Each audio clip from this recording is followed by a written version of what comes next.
Hello guys, good day po sa ating lahat. Ngayong araw po, gusto ko lamang pong i-share sa inyo kung paano po ako maglagay ng molasses na may probiotics sa ating biofloc setup. And kung paano ko na rin po tatanggalin yung mga sludge na naipon doon po sa ating sludge collector.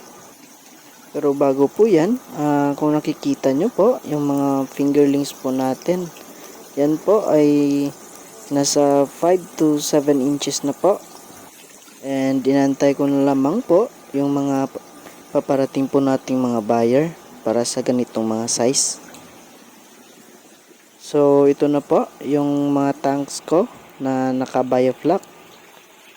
And naglalaman po ito ng tig 200 pieces bawat butas.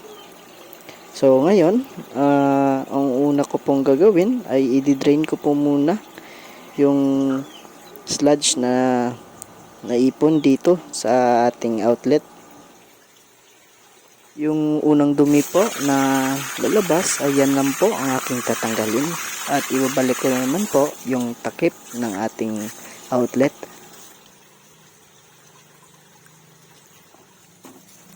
And dito naman po tayo sa pangalawang tank.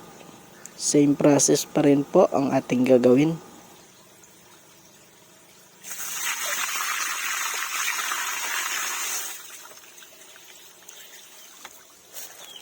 And ito naman po ang ating panghuli, ang ikatlong tank.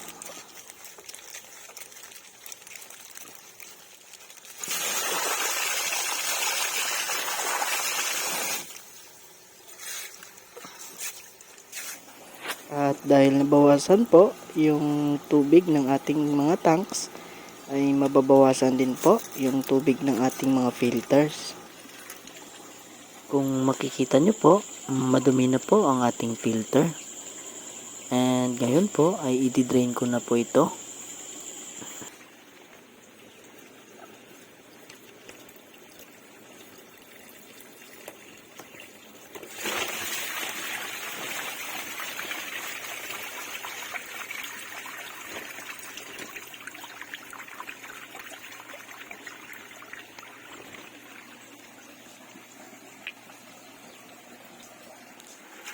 At ngayon po ay magdadagdag na po ako ng panibagong tubig.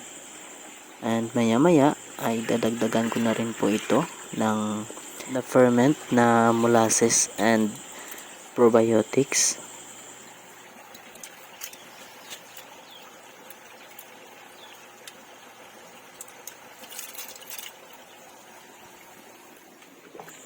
And ito na po yung ating molasses and probiotics na naka-ferment ng 24 hours.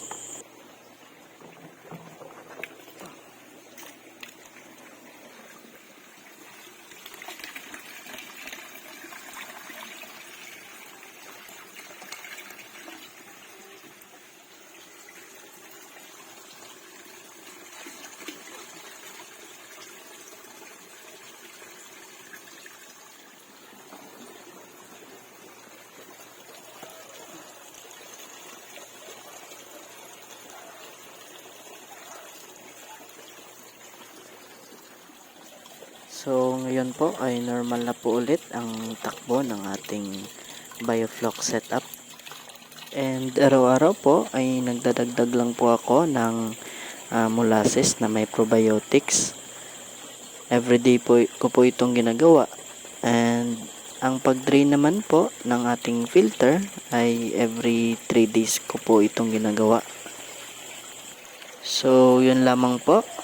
Kung meron po kayong mga katanungan, i-comment nyo lang po sa video ito at susubukan ko pong sagutin ang inyong mga katanungan.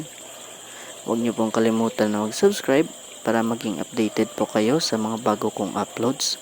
Yun lamang po at maraming salamat.